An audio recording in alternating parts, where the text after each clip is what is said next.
النهارده منورني الفنان حسان العربي. كان بيتكلم معايا النهارده في موضوع عادة انا ما بتكلمش في الكورة، بس عجبني كلامه.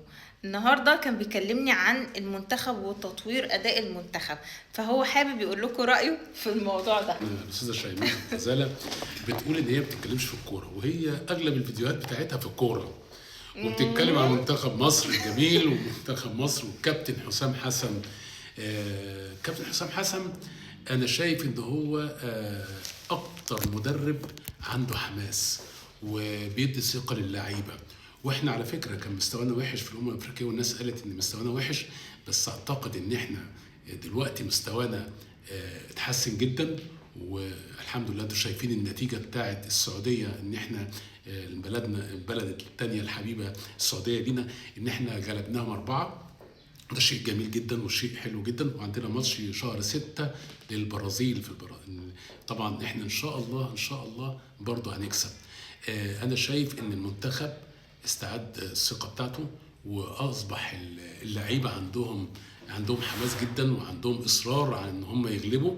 واعتقد ان احنا ان شاء الله هنبقى على مستوى عالي جدا بفضل حبنا للمنتخب، بفضل تشجيعنا للمنتخب، وان احنا لازم نبقى وراه، ولازم نشجع المنتخب، ولازم نشجع بلدنا، البلد الجميله اللي احنا بنحبها كلنا.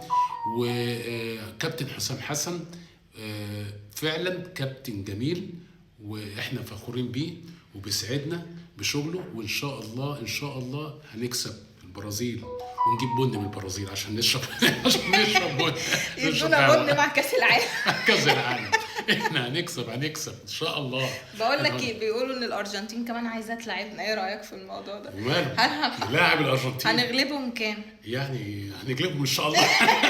هنغلبهم ولا يا كابتن حسام؟ هنغلبهم ولا ايه؟ لا هنغلبهم ان شاء الله. بصي، طول ما انت عندك ايمان بربنا، طول ما انت بتشتغلي بتجتهدي وبتتدربي صح، واللعيبه عندها ثقه ان هم لعيبه كويسين، وان هم معاهم منتخب، معاهم مدرب جيد ومدرب ممتاز، اكيد الناس دي هتنجح ونحقق اللي احنا عاوزينه بفضل الله نمرة 1، وبفضل كابتن حسام حسن، وبفضل حبنا لبلدنا.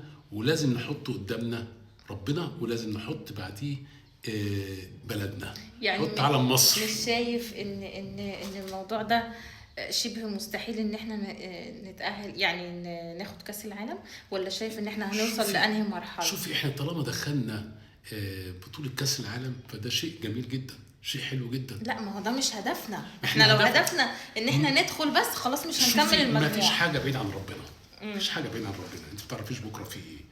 فانا يعني الحمد لله الفرقه بقت جميله جدا، الفرقه بقى في تناسق ما بينهم وما بين بعضيهم، في شغل ما بينهم وما بين بعضيهم كويس قوي، فاهمين بعض، لان طبعا في الاول ما كانوش عندهم فهم البعض. بس طب توقعاتك برضه هنوصل لدور الكام؟ انا ما فهمتش. بصي، احنا ان شاء الله هنوصل للدور الثاني، تنوصلوا حمد. لا يعني ان شاء الله باذن مشيئة الرحمن يعني هنوصل للدور الثامن، يبقى كويس قوي. الثامن ده انت متفائل قوي. ما هو الثامن بعد كده في مصالحه بعد كده. الثامن لا ان شاء الله نعدي يعني الدور الثامن. ما نعديش الرابع، طموحنا ما ياخدناش. والله نتمنى لبلدنا تبقى فوق قوي، ونتمنى المنتخب، والله العظيم نتمنى ان هو يبقى احسن منتخب في العالم كله. احنا بنحب المنتخب ونحب مصر، ونحب كل واحد بيحب مصر. طيب اخر سؤال. ايوه، بتشجع اللعبه الحلوه ولا الاهلي ولا الزمالك؟ شوف، انا بشجع اللعبه الحلوه، بس انا بشجع الاهلي وصميم الاهلي. ايوه انا اهلاوي انا اهلاوي يا جماعه. الاهلي احسن ناس والزمالك احسن ناس، بس احنا طبعاً بنتكلم عن المنتخب ما برضه. فيهوش اهلي وزمالك. لا ده باسم مصر، تحيا مصر، تحيا مصر، تحيا مصر.